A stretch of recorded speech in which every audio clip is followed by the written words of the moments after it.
一句剧中台词就能让韩流女神全智贤从中国宠儿变成全民公敌。她的代言广告一夜消失，微博热搜炸裂，甚至有人喊出限韩令 2.0。 在中共网信办刚刚推出史上最严明星八卦禁令之际，这场风暴为何如此自由？而另一边，演员于朦胧的坠楼悲剧却被彻底晋升，这背后隐藏着怎样的秘密？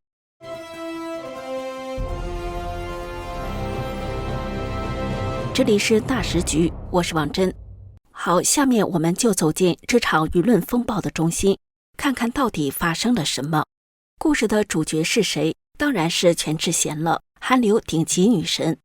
她这次主演了政治惊悚剧《暴风圈》，投资大手笔，9月刚上线，整整12集，剧情架空现代韩国，走的都是高智商烧脑路线。在剧里，全智贤饰演的徐文柱原本是联合国大使，外交手腕了得，但一旦卷入美朝韩三方的秘密交易阴谋，他不仅丢了官职，还差点被边缘化。面对陷害，他不认命，直接参选韩国总统，用权力硬杠幕后黑手，政治、外交、动作谍战全套，节奏紧凑到1秒都不能眨眼。上线之后，热度直接爆表，韩国、日本榜单第1，迪士尼家前2都被他占了。照理说，这应该是全智贤又一次封神的机会啊！可偏偏就因为一句台词，她在中国大陆的地位瞬间从顶流女神跌入舆论漩涡。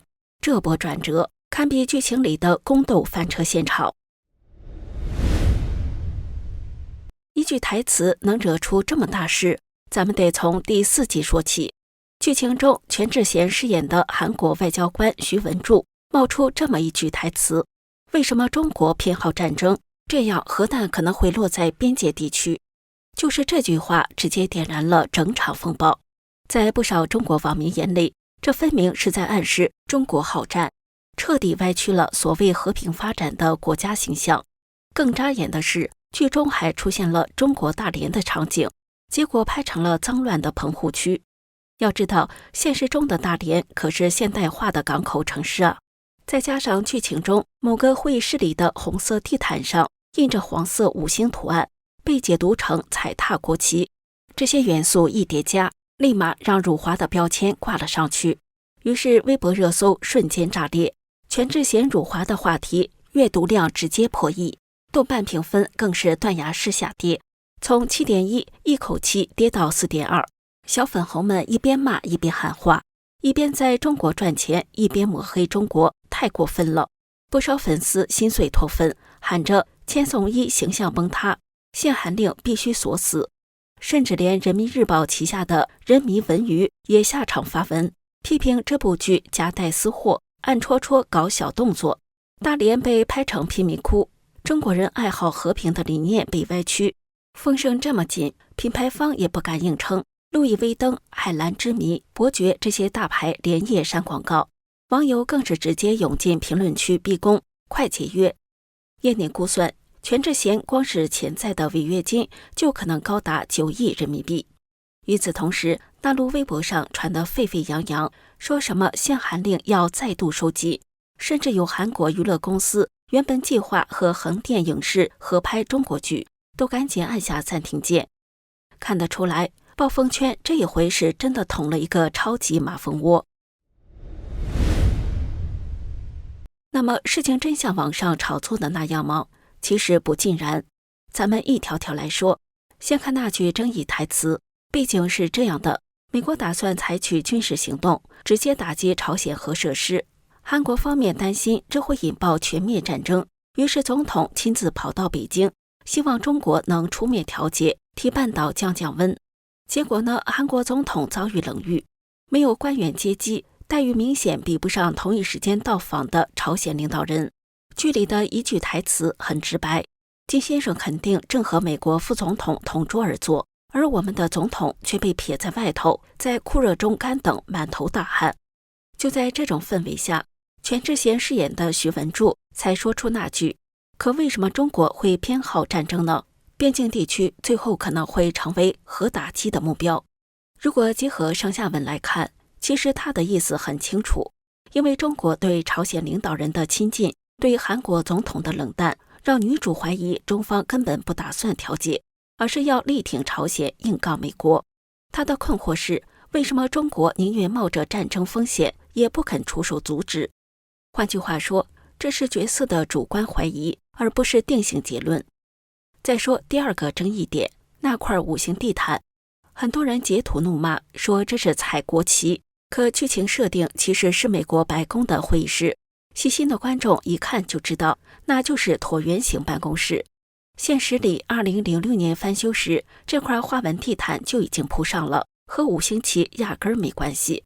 第三个焦点，大连，距离在第2集出现，角色白珊瑚想偷渡逃离朝鲜，于是选择了和朝鲜隔黄海相望的大连港口。问题是，画面里的大连却是棚户区。网上有人解释过，说导演是为了营造偷渡氛围，繁华的现代大连太干净了，根本拍不出那种紧张感，于是才用香港的老棚户区来替景。这算故意贬低大连吗？严格来说，还真未必。毕竟如果硬要说的话，导演这是在贬低香港吧。再说了，哪个城市没有阴暗角落？拍破旧景象就是辱华吗？逻辑上也说不通吧。所以说到底，这些争议大多都是断章取义，然后被网络放大镜无限放大。观众朋友，你说全智贤就因为几句台词和几帧画面就被扣上辱华的帽子，这是不是有点冤？他真该被这样罚站在舆论风口浪尖上吗？要理解这场风暴，咱们先看看全智贤到底有多牛。在中国，她可不是一般韩星，而是顶流女神。2001年，我的野蛮女友横扫亚洲。2013年，来自星星的你里面的千颂伊一夜之间火遍大江南北，光是爱奇艺播放量就破20亿，微博粉丝破1000万，百度指数常年霸榜。代言呢，路易威登、海蓝之谜、恒大冰泉，随便一个都能闪瞎眼。数据显示，2010到2016年，他在中国收入占总收入40%，媒体甚至给他贴了个标签“国迷初恋”。表面上这么顶流的人气，一下子跌进舆论漩涡，热议也在情理之中。但更耐人寻味的是，就在2天前，中共网信办在全国范围内祭出了史无前例的明星八卦禁令，对微博、小红书、快手等平台进行约谈、整改和公开警告，名义上是净化网络环境。于是咱们就看到了奇特的景观，一边是全民讨伐全智贤的热潮，另一边演员于朦胧的悲剧却被悄悄盖住。9月11号，他意外离世。相关评论上万条被删，话题迅速下架，平台统一贴上谣言警示。你看这对比够讽刺吧？虚构剧情可以开趴，成为全民狂欢，真实悲剧却连讨论都不许多嘴。逻辑其实很简单，对外官方默许，让民族主义和小粉红情绪尽情释放；对内涉及社会痛点和敏感话题，就立刻封杀。所以全智贤的风暴看似全民公敌，其实只是一个华丽的烟雾弹，掩盖了公众真正关心的于朦胧的消失和民间的焦虑。最终结果呢？民间的爱国火苗被点得旺旺的，可真正的痛点却没有地方可以诉说。来到风暴的另一面，韩国舆论场 X 平台上，韩国网友和媒体几乎是碾压式回应，评论区满屏都是辣评。粉丝护航全智贤的逻辑很直接，演员只是演戏，剧本审核是制作方的责任，一句话甩锅，干净利落。而韩国网民的嘲讽更是毫不留情，中国根本不是迪士尼加服务区，网友靠盗版看剧还好意思指责，这逻辑笑死人了。把剧里台词等同于演员个人立场，这思维方式完全超出常识。还有人冷嘲，为什么对台词发疯？是不是因为真的说中了？更有韩国人直接开打，中国气炸是他们的损失，韩流照样在征服全球。要说韩国人反击的这么有底气，背后还有个绕不开的大背景——限韩令。时间拉回到2016年，韩国政府拍板同意美国在星洲郡部署萨德反导系统，说是为了应对朝鲜导弹威胁。问题是，这玩意的雷达一开，能直接扫进中国东北，顺带盯着中国军方活动。北京当然不干了，外交部连续抗议，放话这是损害中韩关系的大事。结果韩国硬是坚持部署，双边关系瞬间降温。虽然没有官方文件写着限韩令3个字，但北京用行政手段给韩流套上了隐形镣铐。2016年8月起，广电总局开始收紧韩流内容审批，韩剧播不了，韩国艺人演出批不下来，综艺版权合作也全线叫停。比如《太阳的后裔》还能播，但后续的《蓝色大海的传说》就卡在门口。Running Man 也告别中国荧幕，韩国艺人更是几乎绝迹中国节目，连演唱会审批都被卡死。2017年萨德部署完成，中国的报复加码，韩国娱乐、旅游、化妆品全线重挫。乐天因为支持萨德，直接成了抵制对象。整个娱乐产业在中国市场的份额从 30% 掉到不到 10%。可中国封杀，倒逼韩国转头加速全球化，在东南亚、欧美市场填上空缺，韩流出口逆势上涨。结果你猜怎么了？2023年韩流出口总额达142亿美元，其中文化内容76亿，消费品66亿。2018至2023-5年间，韩流经济效应高达37万亿韩元，创造16万个就业岗位。韩国政府更是推出了韩流振兴计划，继续压住全球市场。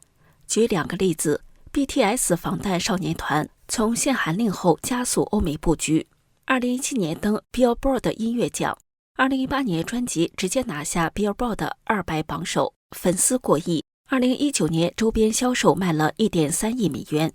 2023年调查显示 ，BTS 支持率 29.1%， 是全球最受欢迎 K-pop 团体。他们还获外交护照，妥妥的韩国软实力代言人。再看2021年上线 Netflix 的 Squid Game， 也就是鱿鱼游戏，首月狂刷 16.5 亿小时观看记录，直接封神，和寄生虫并列，成了韩国影视全球出圈的代表。Netflix 还追加25亿美元投资，预计2025年贡献 20% 出口增长。本来中国是韩流最肥沃的市场，可限韩令一出，韩国被迫转身，结果打开了更大的全球化大门。韩国网民调侃，限韩令让我们丢了中国，但换来全世界。听起来像是鸡汤，但数字摆在这儿，还真是不得不信呢。回到全智贤这件事，其实看得明明白白，表面上是一句台词引发的舆论风暴，背后却是官方默许下限韩令余波加上民族情绪的叠加效应。小粉红有了宣泄口，媒体推波助澜，辱华成了最安全的话题。但就在全网都在声讨全智贤的时候，于朦胧的坠楼事件却被彻底按下了暂停键。虚构剧情可以全民狂欢，真实悲剧却连讨论都难。所以这场风暴归根结底不过是选择性自由下的一场表演，它的目的不是关注民族尊严，而是在掩盖民间真正的关注和不安。观众朋友们，您认为这场风暴过后，全智贤还能重新走进大陆粉丝的心吗？而于朦胧这个仅仅37岁就消失的年轻演员，他的真相会不会有浮出水面的那一天呢？这里是大时局，感谢您的陪伴与思考，请订阅、分享并打开小铃铛，和我们一起在动荡中坚守真相，在黑暗中点燃希望。